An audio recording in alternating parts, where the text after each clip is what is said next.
African.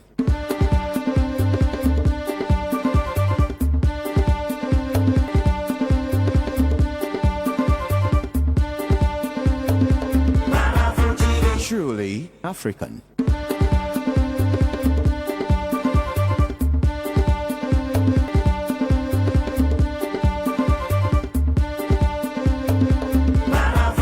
Truly African.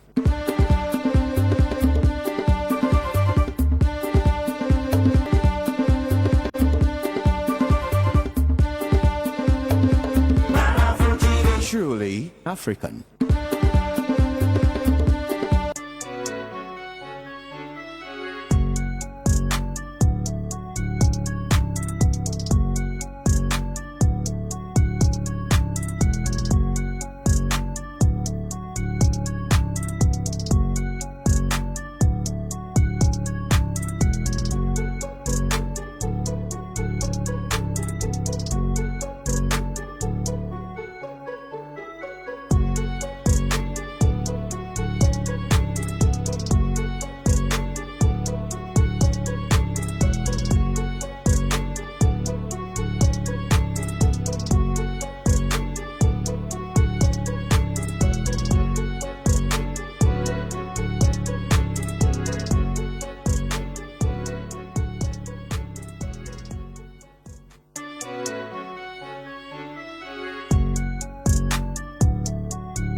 Good afternoon there, you're welcome to Youth Empowerment Television Show here on Pan-African Television. My name is Mamitra, and in the spirit of Ghana Month, we are here to celebrate Ghana. We are here to celebrate our achievements and, things that we are yet to achieve. This afternoon, I have the pleasure of sitting with some gentlemen who have started an initiative that is, gradually getting a lot of applause because of the good works that they've started, and I hope that they'll do to a good end. They call themselves the Bus Stop Boys, and if you're on Twitter, formerly X, formerly Twitter, if you're on X, formerly Twitter, you can see the amount of people who see what they are doing and then the praises that they are getting for their works. Today, if you want to join the conversation, send me a text on 05313204444. We are also streaming live on our Facebook page across all the African continents. Today,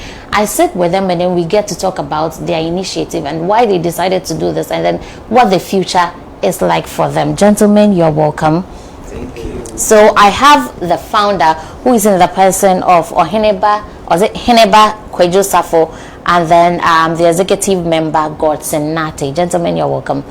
How are you doing? Okay. We are about to celebrate our Independence Day, and so let's talk about this initiative. I'll start with Kwadwo Safo. I'll just add the Kantanka because it's just very much on my lip. So Kwadwo Safo, tell us about this initiative, Bus Stop Boys. I understand you started with 7 people, and then now you currently have about 60-something people, 67 people. So tell us about it. What went into your thoughts of starting this initiative, and what is this initiative about? Okay, thank you, and good afternoon to your beautiful viewers. Okay. Bus Stop Boys, it all starts from an inspiration that always comes from my grandfather, who is in the person of Apostle Dr. Engineer Kwadwo Safo. He has a popular quote that says, "Service to mankind is service to God." Okay. And on top of that, he keep telling us as a people that yes, for every nation to develop, the people in the country must be ready to volunteer or must be ready to do something to benefit the country, not necessarily what they will get in return.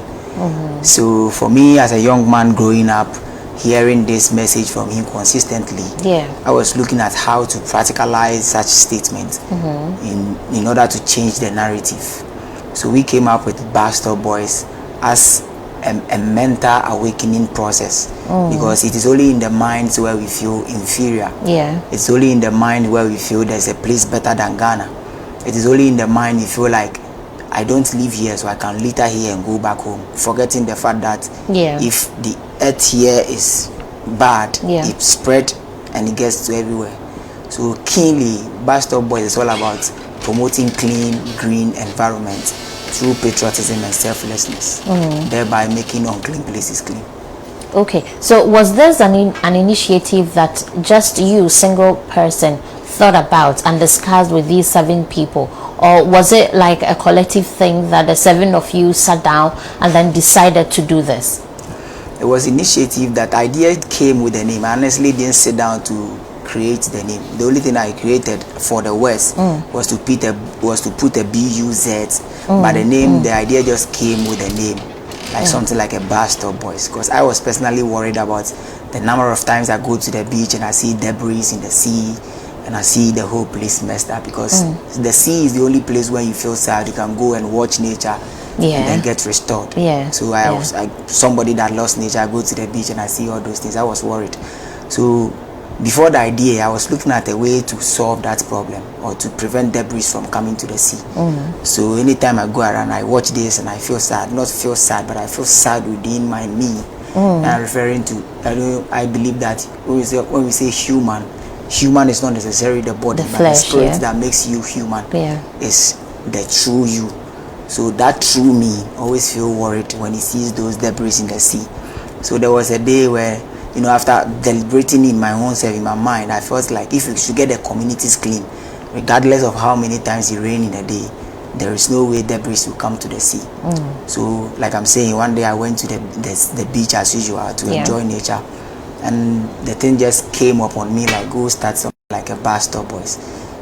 Before then too, that I'm saying, I had already been contemplating on the statement from my grandfather who says service to mankind is service to God, and I was ready to do it as long as it brings peace, not to just myself but the next generation and everybody at large. So yes, it was an idea that came to me with its name, and I started. For the first time we moved on the street, I started with my wife. We went on the street doing what the idea, trying to implement the idea, but then realized that it's too big for just you and your wife. It was my girlfriend, and to just do what we think we can do. So I thought of it involving people who believes, of course, we can volunteer for free regardless of whether you get anything in return or not.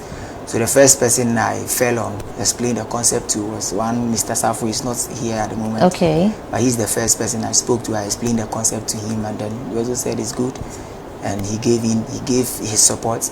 But then I have a lot of boys that together we call ourselves Team Brothers. And I believe Gordon is a member of Team Brothers. Yes. How did this idea come to you? When he explained it to you, how did it come to you? Because I'm looking at it at a level of a graduate sitting at home, or probably even having a day job, and then a friend of mine comes to tell me that, mommy, tomorrow morning let's go and clean the gutters for free, not being on any government payroll, when I know that in our parliament or in our constitution we have funds that are allocated to such. I'm looking at it in that sense, and I'm looking at is serious. So when it came to you, how did the idea come to you, and then how did you receive it? Actually, I'm a health practitioner. So I'm a medicine counter assistant. Mostly you see us in the pharmacy. So when my brother came up with the idea, we have to clean the environment, make the environment clean, I was like, it's a good idea. Because day in, day out, we sell medicines to patients. I have malaria, my head is paining me. I was like, if we are to go clean the environment, we clear out all the weeds, we clear out all the bushes, all the dust around, you won't get malaria, you won't even see mosquito. You won't get that tiny infections and other stuff, you won't get it.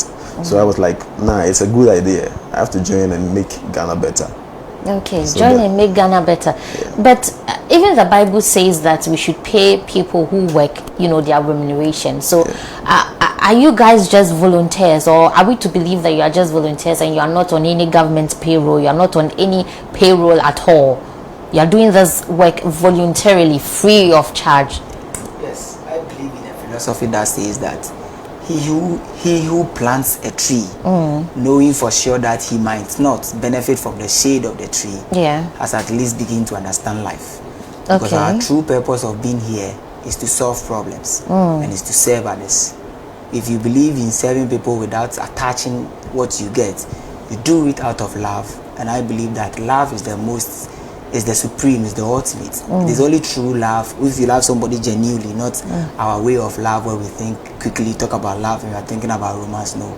But love unconditionally that will make you try to solve a problem for somebody, whether you get something in return or not. So we are looking at it, or we are doing it from that angle of a genuine love for this beautiful country called Ghana. At least for me as a person, I watch the news and I see other people running for their lives. But for the past 67 years as a Ghanaian, there has never been a time where I have to run because I'm at war. So I feel like the land itself is generous. The land itself is very kind to us. So why do I have to do something for a kind, something like Ghana, and then expect have expectations? We are doing it as voluntary, and nobody, absolutely nobody is paying us for what we are doing, unless somebody support us through donations, which of course we appreciate, but nobody pays us. You are not on any payroll. But the government of Ghana, the current president, Nana Addo Dankwa Akufo-Addo, said in 2017 that he wants to make Accra the cleanest city, not even in Ghana.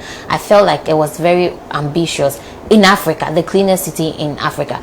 Should I say that you guys started this initiative on the bench or on the back of that, or it just fell on you, dawned on you, and then you just started? Is it from that initiative?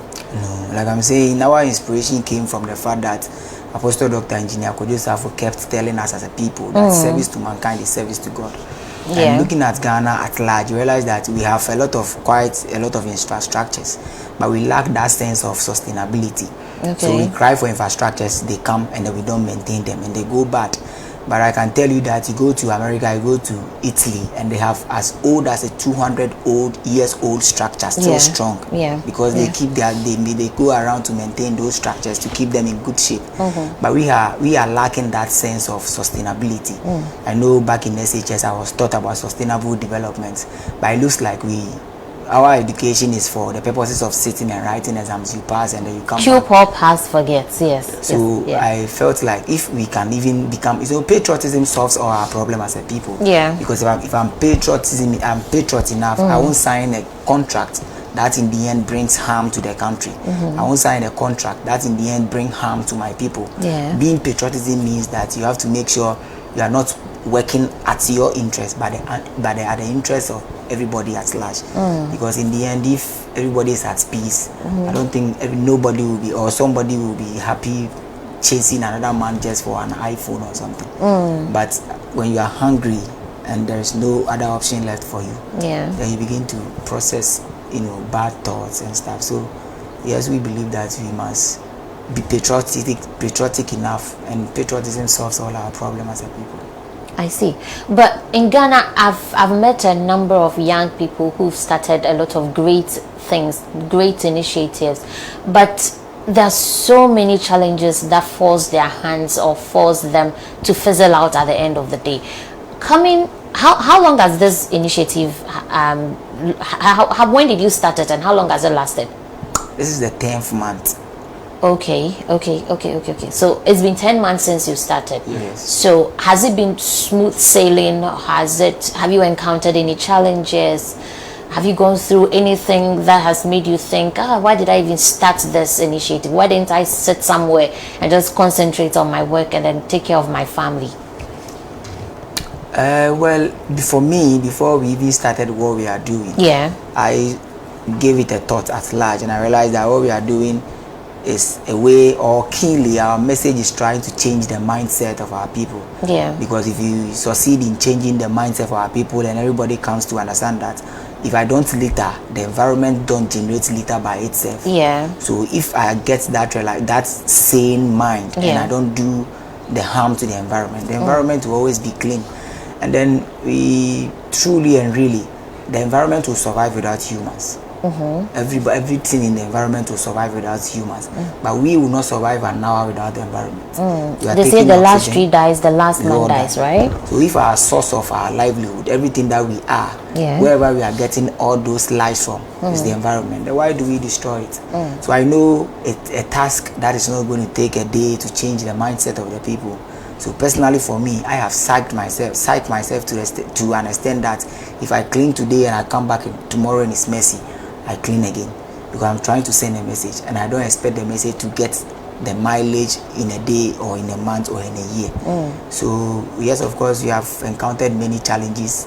Like what? We want you. I want you to share it with us, because this is a youth program, and there are lots of people who are watching, probably inspired by what you young men are doing, and they also would want to get into that area or even a different area, because I understand there are other guys who are also directing traffic who've joined you. I think I've interviewed them on the show before, and so probably other people would want to join in other sectors to help back this campaign, but they have to understand the reality of the initiative or the good idea that they have, the realities that they would encounter in the journey. So I want you to share with us what has been something that has challenged you, you and your team so much. Well, the biggest challenge, I should put it, would be, sometimes you go on a location and you've not eaten, or there's no food, or probably you've ate something, but you are working and it's 12 and it's 1 and still you've not eaten, and it's not like you have some money to. A hungry man is an angry man. You are looking at completing the task before you find something and eat. But then I think, and then another part of it will also be where you are trying to clean or change the narrative from a dirty place to a neat place, and whilst working, somebody will come and be messing the same place, or whilst you are in the act and cleaning, another person will come and either urinate or do something else. Really? Godson, that has happened before. For example, you are cleaning a drain, and then maybe you are in the middle of it, and then there's another person with garbage pouring at the end that you've cleaned already. An example is Shiashi bus stop, behind the bus stop. Yeah. There's a stretch of like a gutter over there. The gutter just hits under the bridge. Because there's a it's built or what? I don't really know how to explain that. It's built to just block the water from just entering into the gutter. So the water gets stuck, and as a normal human being, when you see this thing, you shouldn't urinate into it, because imagine a pile of urine at a particular place. The kind of scent will be unbearable. And there too is a bus stop where people alight, people board cars.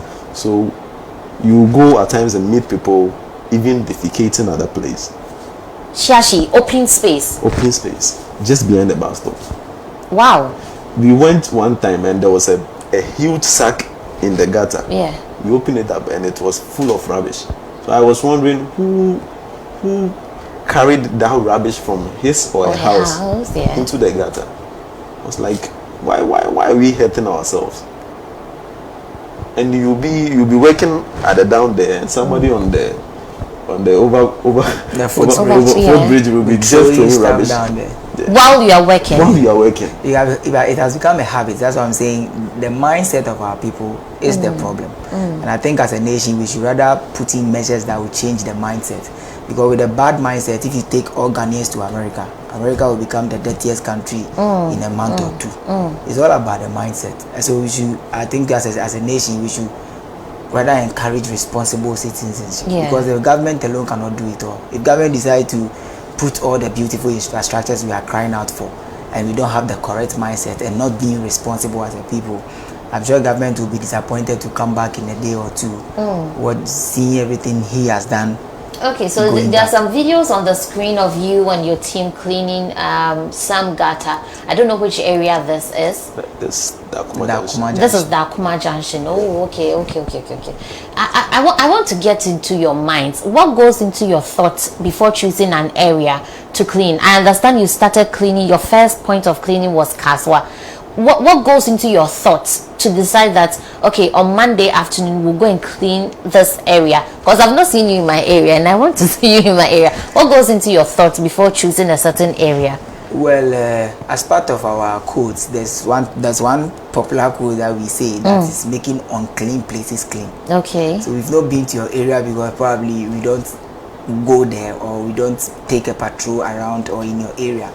But even as we are coming here, we are just watching around. Any place that we find as dirty or unclean, we just mobilize and say, guys, I've seen this place at this place. How about tomorrow? How about tomorrow next? Who is available? Who is not available? We mobilize and we go and clean. So we don't really critically say, okay, because this is a public space, let's go and do here. Because this is not public space, let's ignore it. No. Even in communities, we go to communities and try to clean for them. We done one at Dakuma St. Stephen Street, a whole street full of debris in a gutter. And then it's just behind somebody's window. But like I'm saying, service to mankind is service to God. So we felt like whoever lives in that room probably hasn't thought of why he should clean. But we are going there because we love that person. Whether we know him or not, we believe that service to mankind is service to God. I have not seen God before, but I see God through man. If I give man my service in honesty, I believe if nobody says thank you, the universe is just and is watching.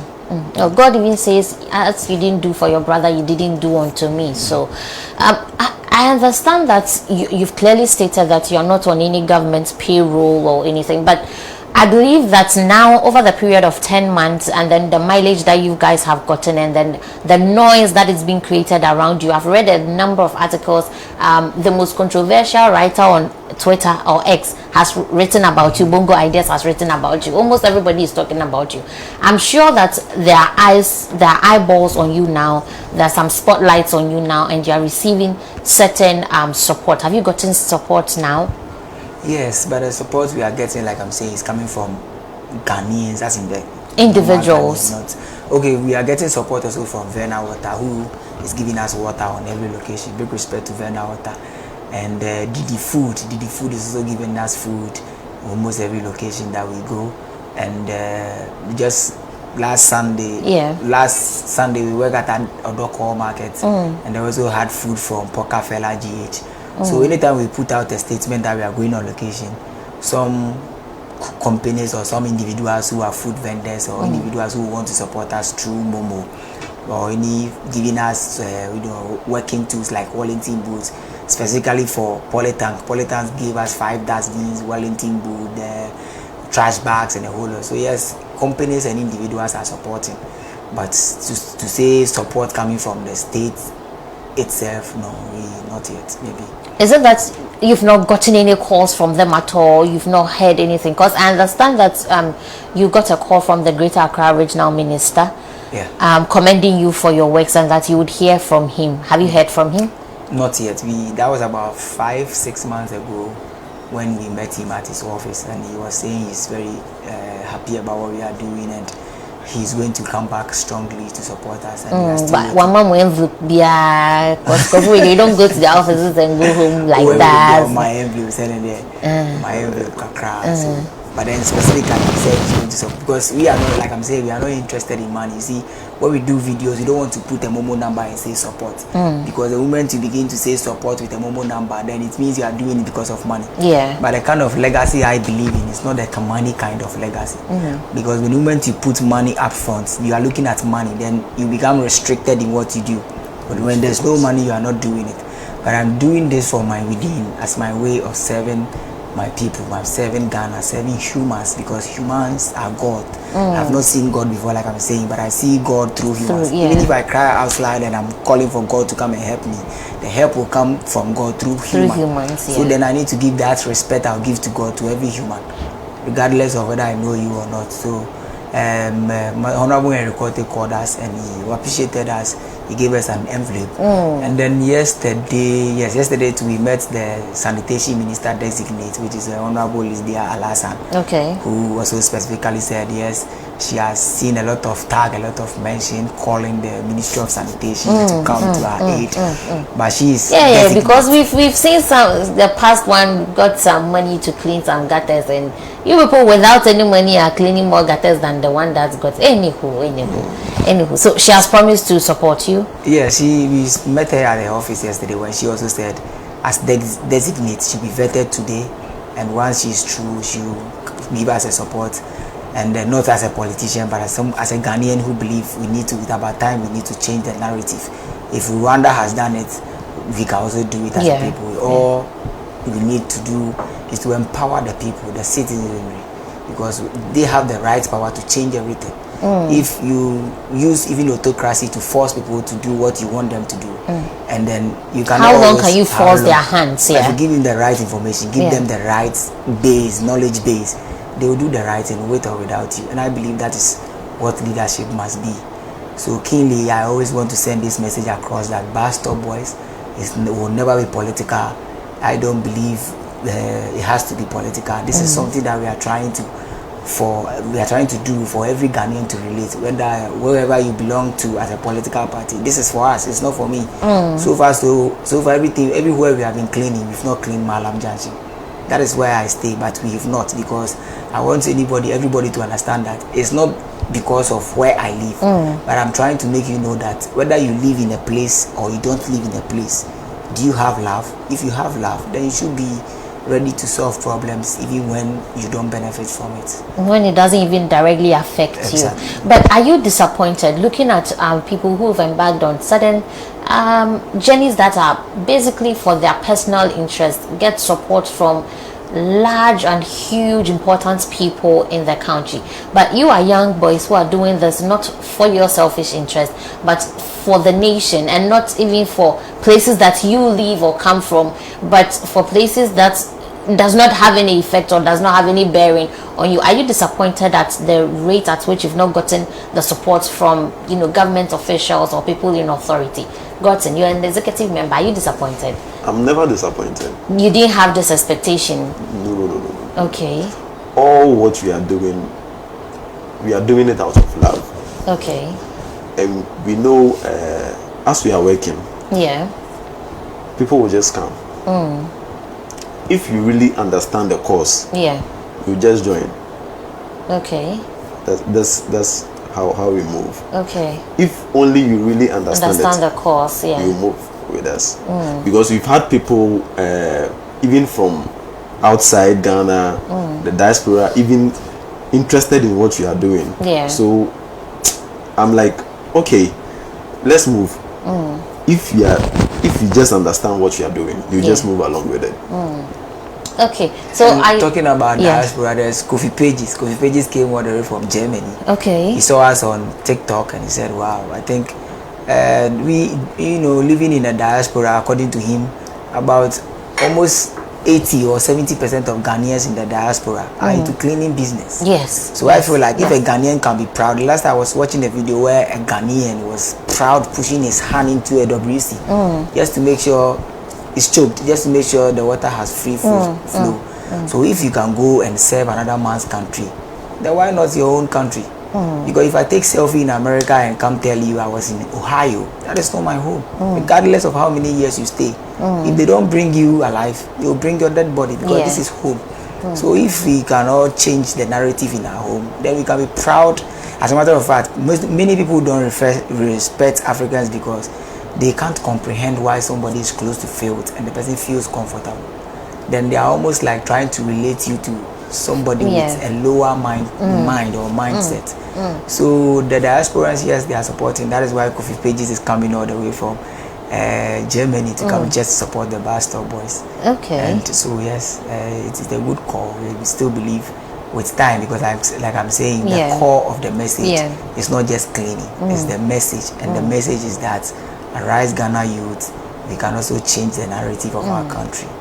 And once we have about 50,000 Ghanaians beginning to understand that I can do something, then we are making headway.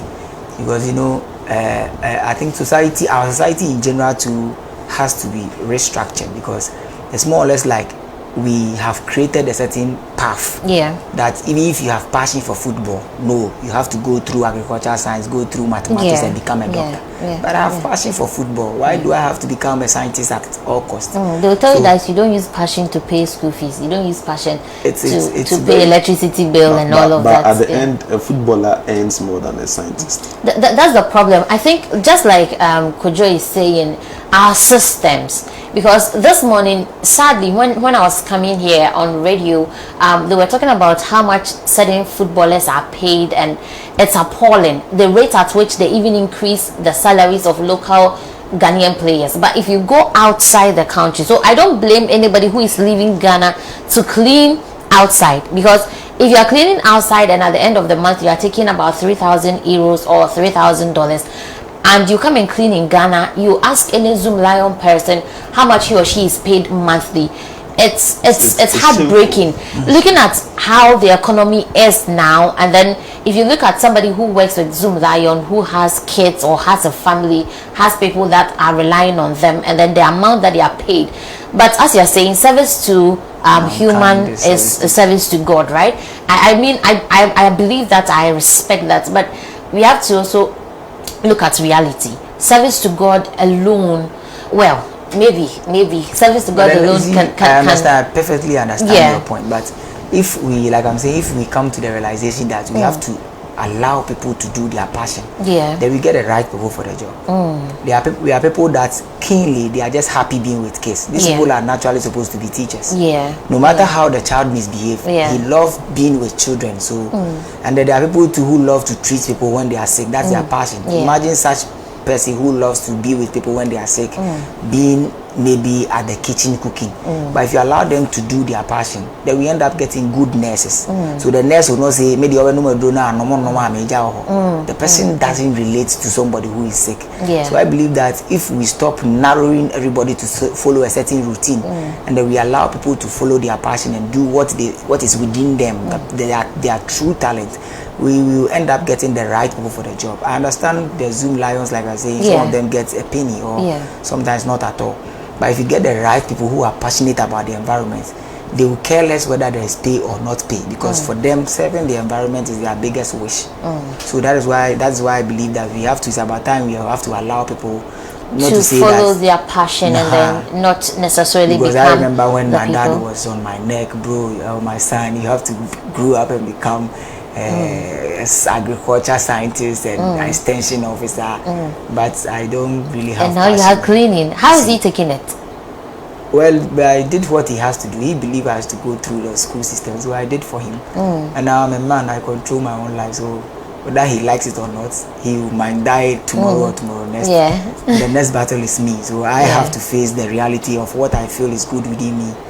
And I believe every parent can control your child to a certain limit. When they begin to control themselves, that is where they go wayward the most. So I believe that right from the onset, if you observe your child and realize that my child is good in drawing, rather push him into drawing the most. And I tell you, he than forcing them to become lawyers, doctors, and all of that. So on Facebook, I have some reactions, and I want to. Jesse Jake says, "I'm only seeing your beautifully fitting and delightful African attire. We have missed seeing you on the screen." Thank you, Jesse.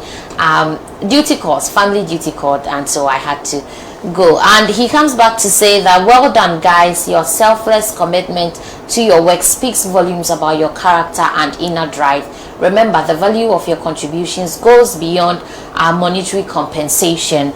It lies in the impact you make and the difference you create. Your efforts, though unpaid, are invaluable and greatly appreciated. Stay strong, keep pushing forward, and know that through your work, your work is truly making a difference in ways that transcend financial rewards." But let me ask this: have you ever visited a place, for example, is it Kaswa, the first point of cleaning? Have you gone back to the place and seen the place in a worse situation, or have you gone back to see the place in a very clean, as very clean? Do you follow up on places that you clean up? That's basically what I'm trying to find out. Some places you go back and it might not be as clean as you did, but then there's an improvement. About 5% dirty or something. But there are some instances where you go back and it's more than before. Okay, so and what do you do in that instance? You clean it again? And go and clean. That of what do you call Dakuma Junction. The first time we did Dakuma Junction was, I think, on the 18th. And then with the little rain that fell, I was just doing my daily struggles, and I was around the place. I see the place very dirty again. Then we came back. Does it break your heart to see that this is something that I've put sweat and love and efforts and strength in, and then you come to see it in such a bad state again? Does it break your heart? No, because I'm saying, I'm sending a message to the mind. Yeah. And I know somebody has, consciously meditated on a certain bad act for about 10, 20 years. I am not expecting that person to change because I have cleaned it. Yeah. I know it will take time. So he has to be very committed to what you are doing. Then you go back after cleaning it, maybe the second time, the third time, you speak to the person and say, bro, I don't live here, you do. When malaria gets you, it doesn't care about what you think there's AMA or Zoom Lion should come and do. It will first attack you. Yeah. And if you don't have the finance to afford medicine, you are dying. You are losing that life. That is the only thing that makes your existence valuable. Yeah. So if you have the power to change the thing before it kills you, why are you waiting for the government? Or why are you waiting for the AMA and Zoom Lion? And they can't do it all. No. So you have to do your part, Of course. right? Your left hand bats the right, and then the right bats the left, isn't it? So I understand you were asking for tools, not money. In terms of tools, what are the tools that you need? What are the equipment that you need to facilitate your good works? What are the tools that you need? Tools, like I'm saying, we are looking at sustainability. Because like I keep saying, personally, after 10 years, if I take a stroll or a patrol in town and I see nothing changing, I will be worried. Because like I'm saying, my motivation is not coming from money. Yeah. So we are looking at not just tools, but education or a form of education that will stress on the message that will change the mindset of our people. So specifically with kids, we are looking at putting some kind of animation, some kind of cartoons that will be in the faces of these young ones. Instead of Cocomelon and all those other things. That will reprogram their minds. Sadly, when I had my child, I was on YouTube looking for lullabies, because I doubt I know any lullaby for my kids, and it was very difficult for me to come by. I came by about only 3 on YouTube in Chi, in our local dialect, for our kids, and it broke my heart completely, because now I don't have a choice. I have to force my child to listen to something foreign. So I think that's very beautiful. That's a great initiative. It's something that the kids can relate to and then watch and learn from. But what is the future like for Bus Stop Boys? Well, we are looking at a Bus Stop Boys in the future where even a kid might be bold enough to tell an adult who is littering that, uncle, daddy, please, the environment is our only hope. Because like I'm saying, our message is trying to awaken the responsibility in us, the Ghanaian, the true Ghanaian in us, the true Ghanaian that in the back in the 90s will say, let's go for a community service to, let's say, your farm, and the whole community will voluntarily come and help you clean or weed your whole farm. That spirit, we are missing it. And it's like culture and traditions are very beautiful. And I think we as a people, we are allowing modernization to wipe out all the good things in our culture. Lately, if I watch adults complaining about the behavior of the youth, I'm like, it's because you have given up on culture. Because looking at the depots and the bragos, they were indirectly preventing premature sex, premature lifestyles that our young ladies are likely to engage in. Because they tell you until you are 18 and you go through the depot, right, you cannot have man, or you cannot have a relationship. If you do, whether true or not, something might happen to you. And whether true or not, our mother state, they were able to keep themselves, and in their 20s, 25, they still had virgins. But today we've given up on all these kind of cultures. Today there's only one virgin I know, my son. That's the only virgin I know. I don't believe anybody is a virgin again. Exactly. So I think if we can revisit some of our cultural practices and not demonize them, because our true identity is our culture. We watch Kumkum Bagia and those movies, and we are shouting Bragia or Pragia and stuff. These people are telling us who they are, their culture. What makes us a We've Ghanaian? put our voices over them, we've put our language over them, and so we are showcasing their culture. Through us. Through our language, and so people are buying into their culture through our language. And if you can remember, after this Kumkum Bagia, you could see a lot of ladies wearing their dresses. You can see somebody wearing a Kumkum Bagia, yes. So I was like, that is money to the Indians, because if you are purchasing their stuff, they are getting money. But we can also process our beads, all our African wares like this, and sell it $1 million. Yesterday I was telling my brothers that whilst we were moving around cantonments, those guys who wave these kind of stuffing chairs with wooden bamboos. I was looking at somebody or government or whoever has money financing these people, adding a bit of touch and creativity to what they are doing, and then we can sell something like this in a wooden structure for a $500,000, and they will buy. And this is our culture. This is who we are, and we can only succeed as a people if we begin to process what we are and sell it to other people to patronize. But in the end, if we don't do that, then everything we generate as income, we end up buying, or selling it. We end up giving it to other countries. But Offset, we were discussing your project or what you're doing tomorrow. Tell me about it. What are you doing tomorrow? Why are you cleaning tomorrow? Okay, we were supposed to do the Salam Down Bridge tomorrow, 6 March. But after we post the video and saying we are going to the Salam Down, God sent an angel, and that angel is the assembly. They are doing their wonderful job, and big respect to them. We are saying, Bastard Boys, we are calling for collective responsibility, because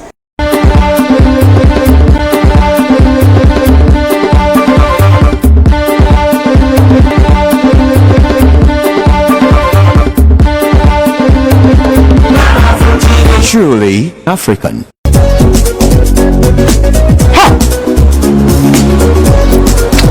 How there's some local faso.